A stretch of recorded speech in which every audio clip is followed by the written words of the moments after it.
Olá, internautas, sejam muito bem-vindos ao canal Nerd do Data. E nesse vídeo vamos dar continuidade nessas aulas de fisiologia. E nessa aula nós vamos estudar um pouquinho mais sobre a fisiologia celular. Na verdade, nós vamos estar introduzindo aqui nesse vídeo o assunto de fisiologia celular, onde nós vamos estar falando um pouquinho sobre os constituintes da célula, né, as suas membranas, o que está no seu protoplasma, assim como também as suas funções, relacionando principalmente as suas organelas. Lembrando que essa aula aqui ela é preparada para o ensino superior. E nós temos como base o livro do Guyton, né, o Tratado de Fisiologia Médica, a 13ª edição. No entanto, se você é do ensino médio, fundamental, seja lá o que for, essa aula também vai ser muito útil para você, porque querendo ou não, nós vamos estar falando, na verdade, de assuntos que você provavelmente viu ou vai ver no ensino médio. Beleza? Mas é claro que nós vamos aprofundar um pouquinho mais e principalmente focando mais aí para a questão da fisiologia e também um pouco, quando der, da medicina. Beleza? Então vamos lá que essa aula é um pouquinho grande.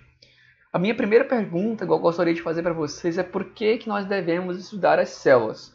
E a resposta é muito fácil, simplesmente porque as células são os blocos elementares de construção do corpo. Ele fornece a estrutura dos tecidos e órgãos do corpo, né, pessoal? Lembra da organização celular? Nós vamos ter as células se unindo, formando um tecido, o tecido que se une, que forma um órgão, esse órgão que junto com outros vão formar um sistema, e a união desses sistemas formando um organismo. Ou seja, na base de todas essas coisas nós temos as células. Então nós precisamos conhecer o que acontece numa célula para saber o que vai acontecer no tecido, o que vai acontecer no órgão, o que vai acontecer no sistema. Beleza? As células também elas vão conter o nosso código hereditário, nosso código genético, que vai estar relacionado aí com, por exemplo, o que aquela célula vai fazer, e aquela união de células formando um órgão, o que é que ele vai estar fazendo. Ou, por exemplo, quais são as substâncias que ele vai sintetizar, já que é isso que está no código genético, quais são as proteínas que vão ser sintetizadas. Assim como também vai ter no código genético, né, digamos assim, o aparato para que essas células possam fazer cópias de si mesmas. Então é uma coisa muito importante aí para a sobrevivência e não posso nem dizer para manter a homeostasia, que seria o equilíbrio, mas para que essa homeostasia possa ser possível, possa vir a existir.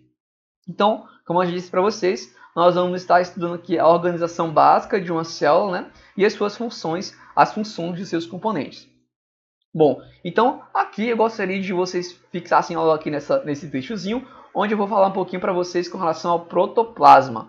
E se você não sabe o que é protoplasma, basicamente protoplasma é aquilo que muita gente conhece como citosol. Tá, se você ainda não sabe muito bem o que é, calma. Basicamente, protoplasma é tudo aquilo que tem a célula. A união de todas as coisas que nós temos na célula é o protoplasma, ou citosol. Esse protoplasma ele é formado basicamente por 5 substâncias básicas. Principalmente aqui entra a água, que ocupa aí entre 70% a 83% do peso de determinadas células. Nós também vamos ter o íon, como por exemplo o bicarbonato, o potássio, magnésio, sulfatos, entre outros. Muito útil também, quando nós vamos estudar aí nas próximas aulas, com relação à transmissão, por exemplo, de sinais nervosos, ou como o que é que a célula vai fazer, ou qual é a característica daquela célula, pode ser determinado pelos íons.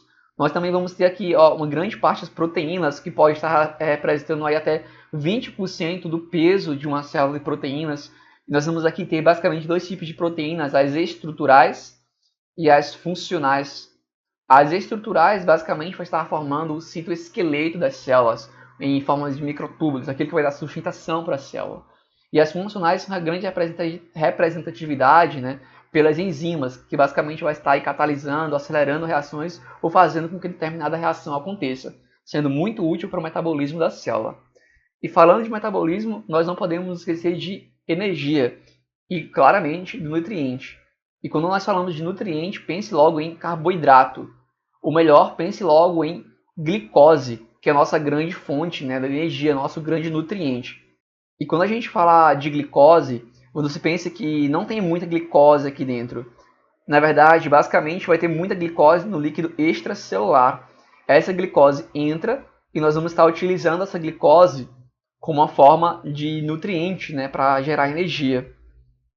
Falando também de carboidratos, nós também podemos falar do glicogênio, que também estará armazenado aqui dentro das células. Basicamente, o glicogênio é um polímero de glicose. Não entendeu? Calma. Um polímero vai ser basicamente a união de várias moléculas de glicose, muito juntinhas, formando um polímero. Esse polímero ele é insolúvel, mas ele pode ser útil quando, por exemplo, você necessita de energia e você está com pouca glicose, você pode estar utilizando esse glicogênio para formar nova glicose, ou seja, você vai quebrar aquele glicogênio, liberar a glicose e utilizar essa glicose. Também vamos ter os lipídios. Os lipídios são, com a sua grande representatividade, os triglicerídeos, que são conhecidos como a gordura neutra, que aí é uma grande parte do peso, por exemplo, dos adipócitos, das nossas células de gordura, é formado principalmente pelos nossos amiguinhos aqui, triglicerídeos. Nós também vamos ter os fosfolipídios e os colesteróis, que vão estar aqui na membrana, nas membranas das células, que, obviamente, o fosfolipídio, que a gente vai ver daqui a pouco, na verdade, a membrana, né? Forma aquela membrana, a bicamada fosfolipídica, né? E o colesterol, que também vai ser nessa membrana, regulando com relação à permeabilidade dessa membrana a determinadas substâncias. Se você não entendeu, calma, que nós vamos ver exatamente isso daqui a pouquinho.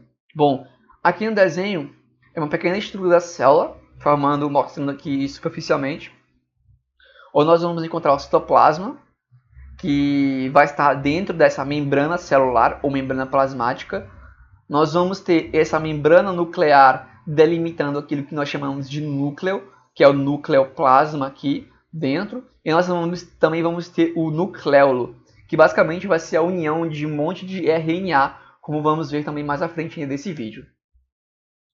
Bom, com relação, pessoal, à estrutura física da célula, nós vamos falar primeiramente das estruturas membranosas da célula, que são basicamente a membrana celular, como eu falei para vocês ainda agora, a membrana nuclear, que eu também já falei para vocês ainda agora, que vai ser a membrana que vai estar delimitando o núcleo.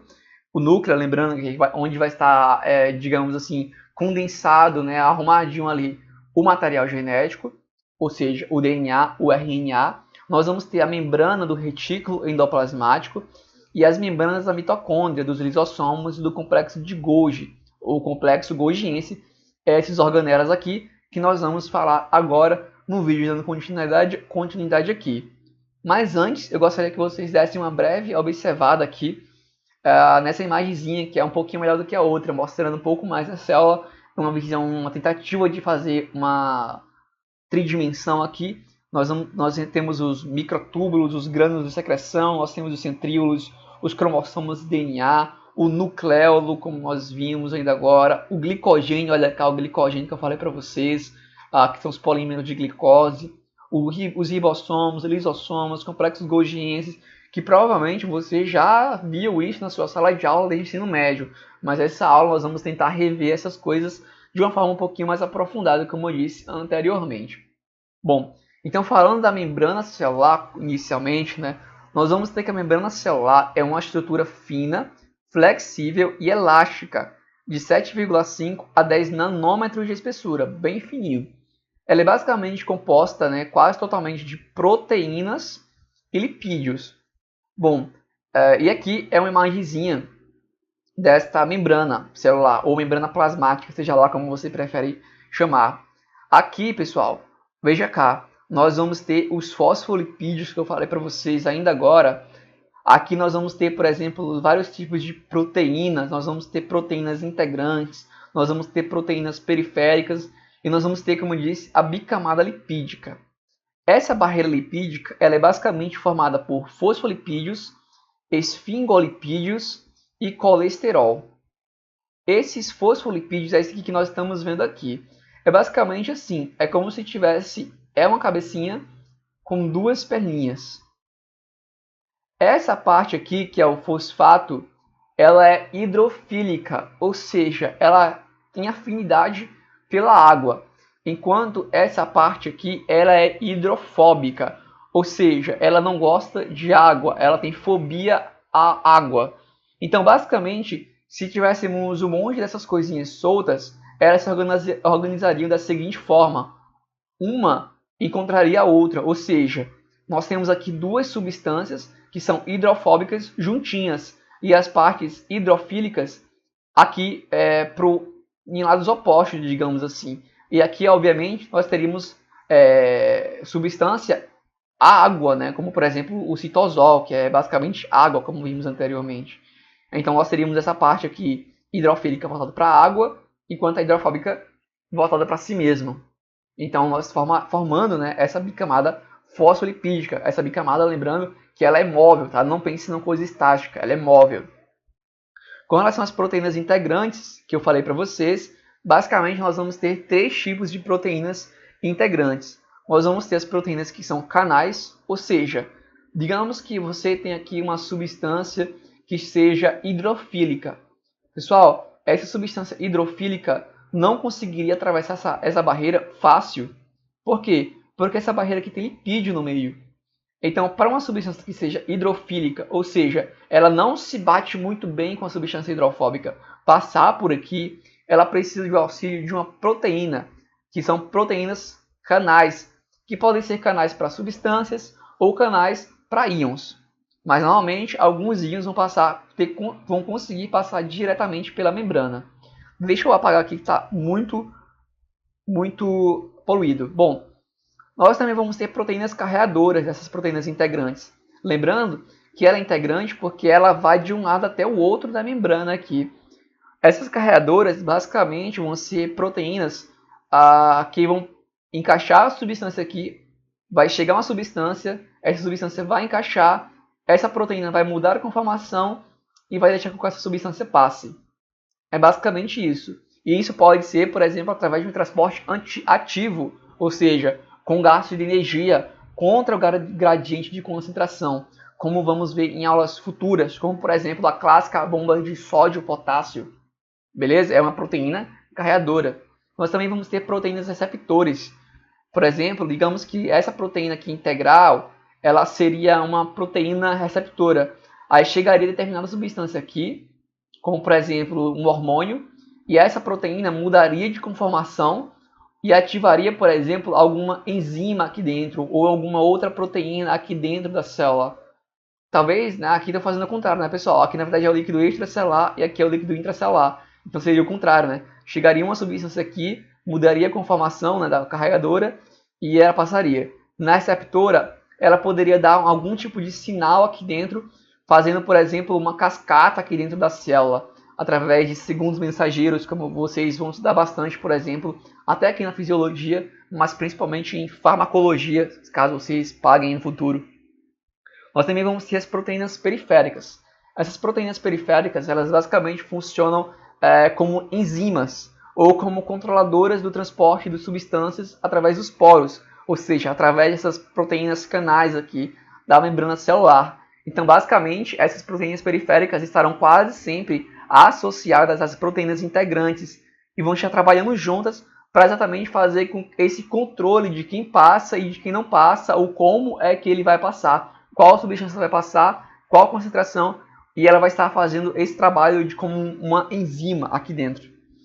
Nós também vamos ter os carboidratos na membrana, que também é muito importante porque eles vão estar conferindo uma carga elétrica negativa à célula, que também vai ser importante, bastante importante, quando vamos estudar mais uma vez lá no sistema nervoso. Nós vamos estudar também para repelir, ou seja, se negativo vai repelir íons, também vai estar relacionado, por exemplo, com relação à transmissão do sinal nervoso, muito importante, já que os carboidratos, né, vão conferir essa carga elétrica negativa. Outra coisa é que os carboidratos na membrana, como nós podemos ver aqui, eles podem se ligar a carboidratos de uma outra célula, por exemplo, aqui, digamos que de uma outra célula. E isso vai fazer com que essas células se liguem umas às outras através do carboidrato. Assim como também os carboidratos podem servir como receptores de substâncias, como por exemplo de alguns hormônios, assim como também esses carboidratos vão participar da imunidade celular, como vocês vão estudar mais profundamente na imunologia. Mais uma vez, isso aqui é uma aula bem introdutória para você tentar pegar uma visão macro. Lembre que nós vamos ter na membrana celular, então nós vamos ter proteínas, integrantes, periféricas, vamos ter carboidratos com inúmeras funções. E quando você chegar nesse assunto mais específico para estudar essas determinadas funcionalidades dos carboidratos, se vocês estudarem, né, vocês já vão ter essa imagem mais aberta, essa imagenzinha aqui ó, que eu estou mostrando para vocês, que vocês já comecem a tentar entender um pouco mais e aos poucos vocês vão construindo essa rede de conhecimento para fixar muito melhor. Beleza? Bom, pessoal, né, revisando aqui, eu falei que eu tinha esquecido, na verdade eu percebi que eu tinha esquecido de falar dos esfingolipídios e do colesterol. Os esfingolipídios, pessoal, vão ter essa mesma característica dos fosfolipídios, de ter uma parte hidrofílica e hidrofóbica. Eles são encontrados principalmente em células nervosas e vão ter basicamente três funções. A proteção contra fatores ambientais externos, a transmissão de sinais e como sítio de adesão para proteínas de outras células. Beleza? Já o colesterol ele vai estar regulando quão permeável vai ser essa membrana celular. Porque, pessoal, essa membrana celular ela não é impermeável. Algumas coisas conseguem entrar aqui. E quem regula em partes essa permeabilidade é esse nosso amiguinho aqui, o colesterol. Então, não só o colesterol não é coisa que só faz coisa ruim, não. Ele também é bom. Bom, continuando aqui falando sobre o citoplasma e suas organelas, nós vamos ter o citosol. O citosol nós já vimos em imagens passadas. Basicamente, o citosol vai ser aquilo que está dentro da membrana plasmática, como se fosse um líquido. Então, disperso nesse citoplasma, nesse citosol, nós vamos encontrar os glóbulos de gordura neutra, que nós já vimos, que são os triglicerídeos, grânulos de glicogênio, ribossomos, vesículas secretórias e 5 organelas especialmente importantes: o retículo endoplasmático, o complexo golgiense, as mitocôndrias, os lisossomos e os peroxissomos. Então nós vamos agora dar continuidade falando um pouquinho mais sobre isso. Beleza? Espero que vocês estão entendendo. Se estão achando um pouco complicado, dá uma pausa, vai mais devagar, copia um pouquinho aí, mas vamos porque é uma aula fundamental para o nosso entendimento aqui no decorrer desse nosso curso de fisiologia. Bom, falando agora do retículo endoplasmático, pessoal, nós temos que pensar com relação que o retículo endoplasmático é formado por uma rede de túbulos e estruturas vesiculares achatadas. Então pensa que o retículo endoplasmático é basicamente uma rede de caninhos, uma rede de túbulos e estruturas vesiculares, ou seja, como se fossem caixotas, bolinhas achatadas que vão estar interconectadas. A função do retículo endoplasmático é basicamente em ajudar a processar as moléculas produzidas pela célula e as transporta para os seus destinos específicos dentro ou fora da célula. Então nós vamos ter a formação de moléculas produzidas pela célula. Essas moléculas vão até o retículo endoplasmático, passam por esses canais de túbulos e vesículas, e dessas vesículas elas são, digamos que assim, destinadas para os seus locais específicos, que podem ser na própria célula, ou elas podem ser destinadas para fora da célula, atravessa a membrana e sai da célula. Beleza? Com relação ao retículo endoplasmático, nós vamos ter dois, como você deve conhecer: o retículo endoplasmático granular e o retículo endoplasmático agranular. O que diferencia esses dois é que o REG, como é chamado o retículo endoplasmático granular, vai ter um monte de ribossomos ancorados. E pessoal, os ribossomos estão relacionados à síntese de proteína das nossas células. Então, se nós temos aqui vários ribossomos em cima desse retículo endoplasmático que está relacionada ao processamento de moléculas, nós vamos ter que o REG funciona na síntese de novas moléculas de proteína na célula. Então, daqui, essas novas moléculas de proteína são endereçadas, digamos assim, para onde que elas devem ir. Por outro lado, o REA, que é o retículo endoplasmático agranular, ou melhor, como muita gente chama, retículo endoplasmático liso, vai estar relacionado com a síntese de substâncias lipídicas e de outros processos da célula. Então, pensa REG, você pensa logo em proteína, você pensa em ribossomos e em proteínas, síntese de novas moléculas de proteína. E o REA, você pensa logo em síntese de substâncias lipídicas e outros processos da célula. Beleza? Bom, continuando, vamos falar agora sobre o complexo golgiense. Pessoal, normalmente o complexo golgiense ele é composto de 4 ou mais camadas de vesículas fechadas, finas e achatadas, empilhadas e dispostas na vizinhança de um dos lados do núcleo, ou seja, vai estar perto do núcleo e vão ser várias camadas, ou seja, aqui na verdade entre 4 ou mais camadas de vesículas achatadas. Então nós observamos aqui bem fácil, ó, aqui de um lado do núcleo, essas vesículas achatadas aqui, ó, formando o complexo golgiense.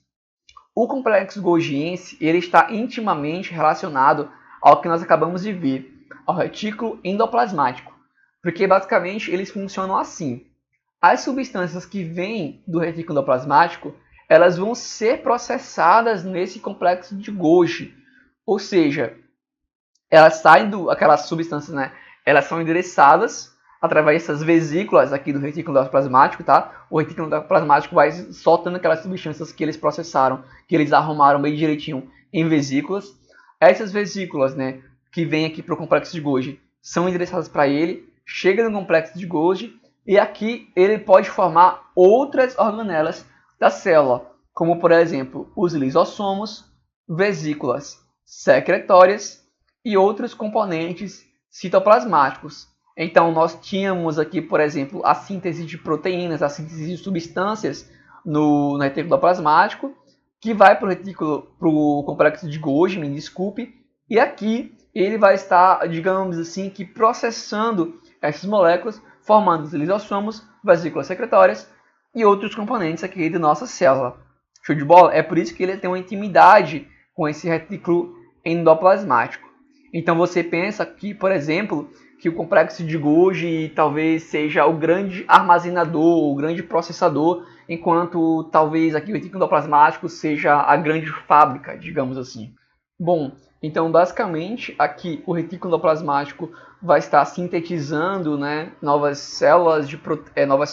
substâncias de proteínas, lipídicas. O retículo endoplasmático também vai estar relacionado com a desintoxicação celular. Algumas dessas vesículas formadas aqui com as substâncias formadas pelo retículo endoplasmático vão através dessas vesículas do retículo endoplasmático para o complexo de Golgi, e o complexo de Golgi, por sua vez, vai armazenar, empacotar, modificar e, por sua vez, liberar algumas dessas substâncias, endereçando também o seu local, para o que é que ela deve fazer, já meio que prontinha. Beleza? Bom, com relação agora aos lisossomos, que nós acabamos de falar, que são formados lá pelo complexo de Golgi, basicamente o lisossomo vai ser um cercado, né?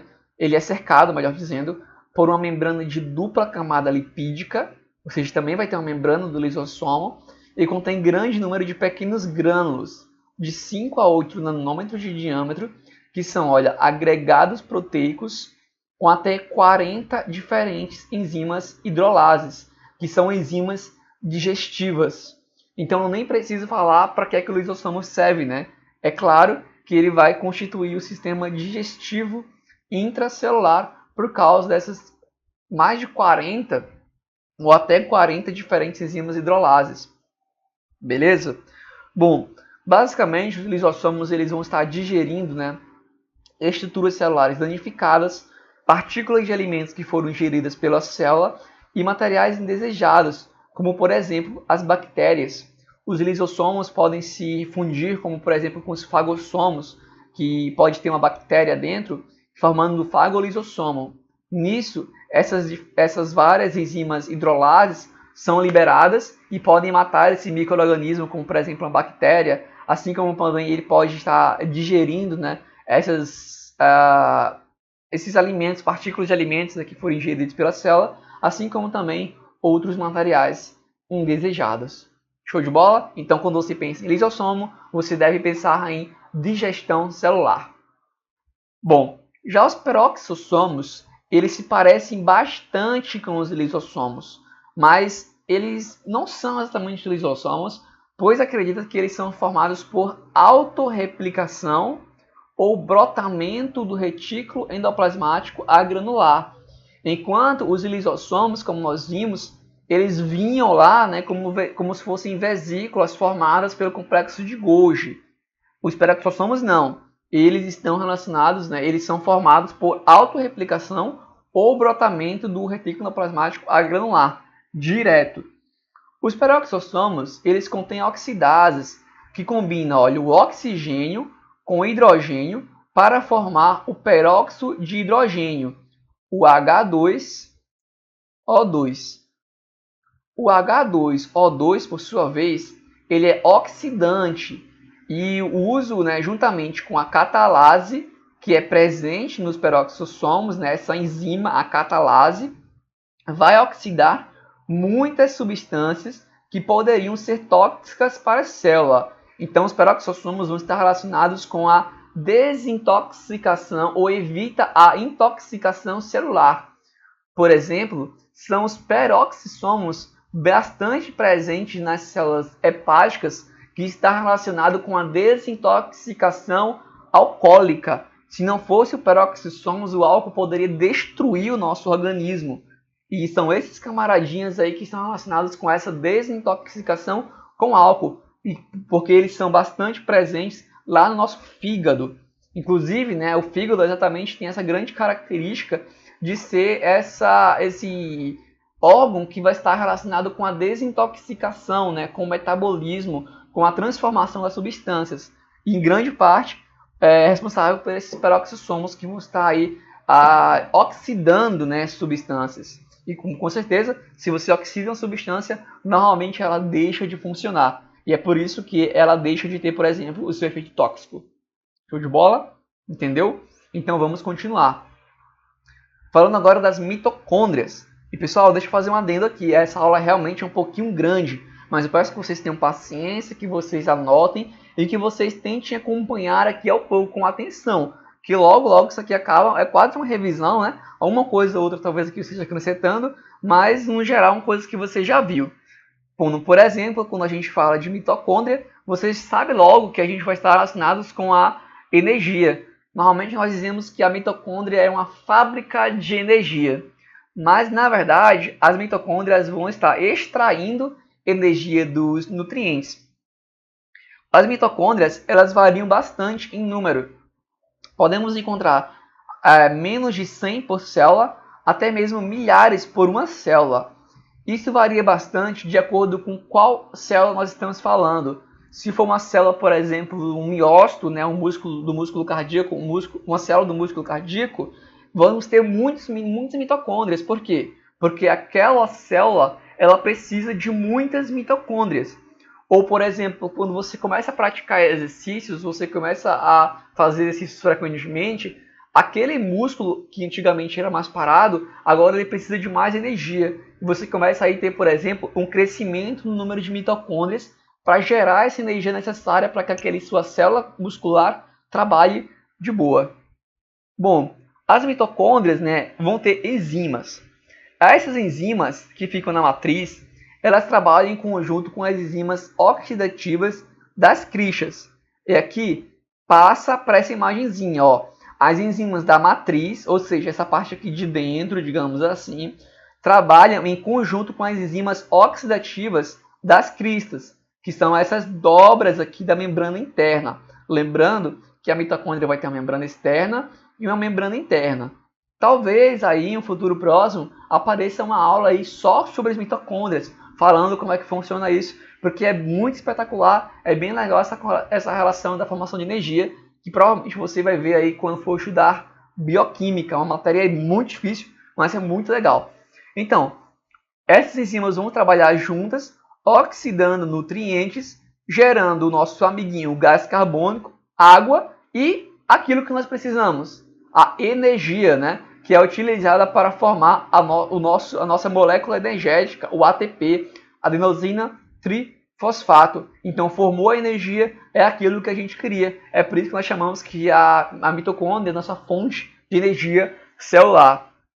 Bom, como eu disse para vocês, né, elas são autorreplicantes, de acordo com a demanda energética. Então, se você tem um músculo aí que pouco trabalha e você começa a trabalhar ele, essas mitocôndrias vão começar a se multiplicar, vão começar a se replicar para conseguir gerir, né, conseguir fornecer, digamos assim, melhor dizendo, essa energia que o seu músculo agora está necessitando. Show de bola?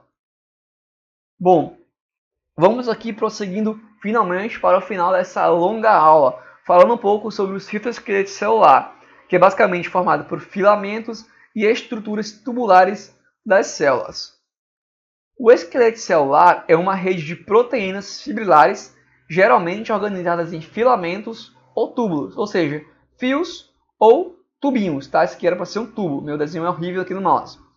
As moléculas precursoras de proteínas são sintetizadas pelos ribossomos, como já vimos, e se polimerizam, ou seja, se juntam para formar esses filamentos. Ou seja, mais uma vez, as proteínas são formadas no ribossomo, essas proteínas se juntam, ou seja, se polimerizam, e se polimerizando vão formar um filamento, vão formar um túbulo, vão formar essa estrutura que vai formar o nosso citoesqueleto. Como, por exemplo, grandes quantidades de actina se polimerizam para formar o ectoplasma. O ectoplasma, por sua vez, é um suporte elástico para a membrana celular. Por outro lado, também nós vamos ter aqui moléculas de tubulina, que podem, por exemplo, se polimerizar, e vejam, é sempre polimerizando, como nós vemos aqui em cima, formando os microtúbulos. Esses microtúbulos são muito importantes, porque nós vamos encontrar tanto nos centríolos como no fuso mitótico, que são bastante úteis, né, com relação àquela divisão celular, quando nós estaremos lá na mitose, quando nós vamos dividir. Nós temos também esse trabalho desses filamentos, né, dessas estruturas tubulares, para que nosso corpo consiga, nossas células, melhor dizendo, consigam realizar a mitose. Show de bola? E aqui na foto nós temos essas estruturas aqui, né, filamentosas, encontradas, ou melhor dizendo, separadas do flagelo de um espermatozoide, esses microtúbulos aqui. Beleza? Bom, pessoal, e agora sim, para finalizar essa aula, nós vamos falar sobre uma coisa muito importante. Não é porque ficou para o final que é menos importante. Pelo contrário, nós vamos falar agora do núcleo. É no núcleo que nós encontramos o nosso material genético, o DNA, que basicamente compreende os genes. Esses genes, eles vão determinar as características das proteínas das células e de suas enzimas que controlam a atividade citoplasmática e nuclear.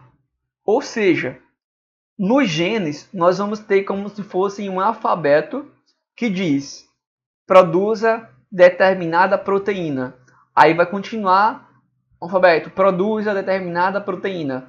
E é a união desse alfabeto, que nós chamamos de gene, que vai estar formando esse DNA. Esses genes são específicos para cada pessoa. É por isso que você é diferente de seu vizinho, é por isso que você é diferente de sua irmã, por isso que você é diferente de quem quer que seja. Porque você vai ter um conjunto de genes que vão dizer, o olho daquele cara vai ser castanho, o cabelo dele vai ser crespo, a cor da pele dele vai ser morena, vai ser clara, vai ser escura, seja lá o que for. E também vai estar relacionado como, por exemplo, as características de suas enzimas que controlam a atividade citoplasmática e nuclear. Como, por exemplo, os genes que controlam o crescimento, amadurecimento celular, reprodução e a morte das células. É tudo controlado lá no nosso núcleo. Vai ter tudo escrito já. Você já nasce pronto para morrer. Você já nasce com a informação do seu corpo, ou seja, do seu genótipo, daquilo que você é, que vai apresentar no seu fenótipo, aquilo que você aparenta. É basicamente isso. Nós vamos ter os genes, que isso aqui é o genótipo, que vai estar com o alfabeto, né, para a produção de determinada proteína, que vai estar dizendo qual vai ser o seu fenótipo, o que é que você vai parecer, com o que você vai parecer, qual vai ser as suas características fenotípicas. Show de bola? Bom, o nucleolo, por sua vez, ele é um acúmulo de RNA e proteínas dos tipos encontrados nos ribossomos. Vai ser mais ou menos assim, pessoal. O DNA promove a síntese de RNA e uma parte desse RNA, uma pequena parte inclusive, vai para o nucleolo e a maior parte vai para o citoplasma. Esse RNA que fica vai formar aquilo que nós chamamos de nucleolo. E lá, em conjunto com proteínas específicas, ele vai estar formando ribossomos maduros que após se formar, né, vão sair desse núcleo e vão lá para o citoplasma, como nós vimos anteriormente, os ribossomos que estão relacionados com a síntese de proteínas. Então, o RNA mais proteínas vão formar os nossos amiguinhos ribossomos. Show de bola? E aqui nós temos uma imagenzinha bem simples mostrando aqui o núcleo, que vão ter vários poros também, tá, pessoal? Lembrando, nosso núcleo aqui vai ter muitos poros. Aqui é a membrana nuclear, o envelope nuclear, melhor dizendo, que vai estar intimamente ligado, lembra lá, também, tanto com o retículo endoplasmático e também próximo do complexo Golgiense. Por esses poros aqui, vão passar alguns íons e alguns mensageiros. Por exemplo, nós vimos lá, agora eu vou resgatar lá o começo da aula. Lembra daquelas proteínas integrantes que atravessavam a membrana? Eu falei para vocês que algumas delas funcionavam com receptores. Esses receptores ativam segundos mensageiros. Esses segundos mensageiros podem ativar uma cascata de reação que, como final, pode ter determinada substância que vai até o núcleo. Essa substância entra no núcleo através desses poros e aqui eles podem mandar informação lá para o nosso DNA dizendo: produza tal coisa porque nós precisamos disso agora. E mais uma vez, repito, é basicamente assim que alguns dos fármacos do nosso corpo trabalham. Na verdade, quase tudo do nosso corpo trabalha dessa forma, através dizendo: produza tal coisa, pare de sintetizar tal coisa, como nós vimos aqui. Cresça, desenvolva tal substância, pare de produzir tal substância. Célula, essa é a hora de você morrer, entre em apoptose. Tudo isso está centrado nesse nosso grande gerente, como se fosse uma empresa, o nosso núcleo seria o gerente, dizendo como tudo deve funcionar. Show de bola, pessoal? Bom, e finalmente chegamos ao fim desta aula. Eu espero que vocês realmente tenham gostado. Peço que muito obrigado por assistir até o final. E se você gostou, pessoal, por favor, deixe o seu like aqui embaixo, porque é muito importante. E também inscreva-se no nosso canal caso você não seja inscrito ainda. Beleza? Então é isso, pessoal. Nós vamos ficando por aqui. Eu espero que vocês realmente tenham gostado. E até os próximos vídeos de fisiologia aqui no canal. Fui!